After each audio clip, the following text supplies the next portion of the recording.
Couples ने लगाया एक दूजे को काजल। कियारा ने लगाया तान्या को काजल। अरमान भागा अभीरा के पीछे और दादीसा का फूटा गुस्सा। जी हाँ दोस्तों, स्टार प्लस के पॉपुलर टीवी शो यह रिश्ता क्या कहलाता है कि आने वाले एपिसोड में देखने को मिलेगा बेहद प्यारा लेकिन भावनाओं से भरा एक सीक्वेंस, जहां पोदार परिवार में चल रही काजल लगाने की रस्म सबके बीच प्यार और अपनापन दिखाएगी, लेकिन साथ ही इस रस्म के बीच छिपे ताने बाने कई रिश्तों की सच्चाई भी धीरे धीरे सामने लाएंगे। इस एपिसोड की शुरुआत होती है पोदार हाउस के आंगन से, जहां सभी सदस्य एक साथ इकट्ठे होते हैं। घर में सजी धजी थालियां, फूलों की खुशबू और दियों की रोशनी हर कोने में एक अलग ही रौनक भर देती है। यह रस्म हर साल बड़े धूमधाम से मनाई जाती है, लेकिन इस बार माहौल कुछ अलग है। हर जोड़ी एक दूसरे की आंखों में काजल लगाकर अपने रिश्ते में बुरी नज़र से बचाव की दुआ मांगती है। मनोज मनीषा को प्यार से काजल लगाता है और फिर मनीषा मुस्कुराते हुए कहती है, अब तुम्हें मेरी बुरी नज़र से बचाए रखने की जिम्मेदारी मेरी। दोनों की प्यारी नोकझोंक पर सब हंस पड़ते हैं। इसके बाद बारी आती है अरमान और अभीरा की। जैसे ही अभीरा काजल लगाने के लिए अरमान के करीब आती है, दोनों के बीच एक प्यारा सा पल बनता है। अरमान आंखें बंद करता है, लेकिन जैसे ही अभीरा उसकी आंखों में काजल लगाने लगती है, वह अचानक उसकी उंगली पकड़ लेता है और हंसते हुए कहता है, मैं तुम्हारी आंखों में काजल नहीं, तुम्हारे दिल में जगह बनाना चाहता हूँ। अभीरा शर्मा जाती है और वहां मौजूद सबके सामने उसे हल्का सा धक्का देकर भागने लगती है, लेकिन अरमान कहाँ रुकने वाला था, वह उसके पीछे पीछे दौड़ पड़ता है। पूरे आंगन में दोनों की मस्ती देखने लायक होती है। मायरा, कियारा और बाकी सभी उन्हें देखकर ताली बजाते हैं। मायरा कहती है, भई इन दोनों की जोड़ी तो हमेशा यूं ही मुस्कुराती रहे।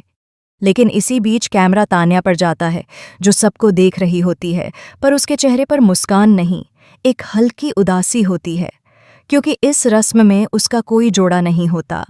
कृष इस बार पूजा में शामिल नहीं हो पाया है, इसलिए तान्या अकेली रह जाती है। तभी कियारा आगे आती है और मुस्कुराते हुए कहती है, कोई बात नहीं, मैं हूं ना, मैं तुम्हें काजल लगाऊंगी। यह पल वहां मौजूद सभी के दिल को छू जाता है।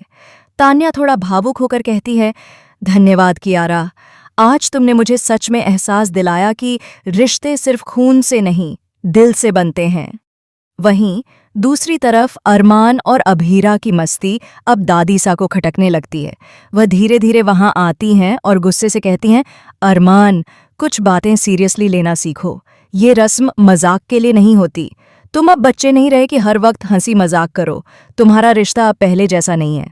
छोटी छोटी बातें ही कभी कभी बड़ी गलतफहमियों में बदल जाती हैं। पूरा माहौल अचानक गंभीर हो जाता है। अरमान और अभीरा दोनों चुपचाप दादीसा की बातें सुनते हैं। अरमान सिर झुका लेता है, जबकि अभीरा के चेहरे पर एक हल्की निराशा झलकती है।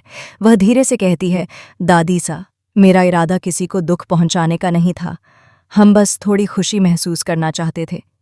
लेकिन दादीसा कहती हैं, खुश रहना बुरा नहीं है बेटा, लेकिन कुछ मर्यादाएं होती हैं। रिश्ते हंसी से नहीं, भरोसे से टिकते हैं। बाद में कमरे में अरमान और अभीरा अकेले होते हैं।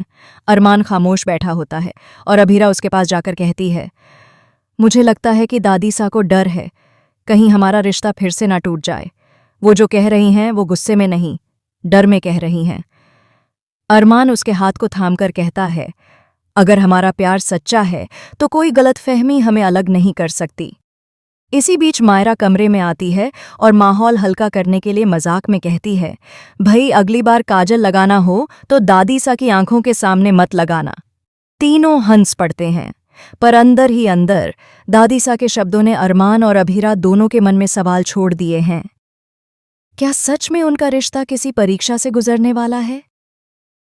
दोस्तों, अब देखने वाली बात यह होगी कि दादीसा की यह चिंता भविष्य की कोई सच्चाई बनने वाली है, या फिर अरमान और अभीरा एक बार फिर अपनी समझदारी और प्यार से सब कुछ ठीक कर लेंगे। क्या उनका रिश्ता इस बार हर परछाई से बच पाएगा? आप लोग क्या सोचते हैं? कमेंट में अपनी राय ज़रूर बताएं और टेलीविज़न जगत की हर ताज़ा अपडेट के लिए हमारे चैनल को सब्सक्राइब करना न भूलें।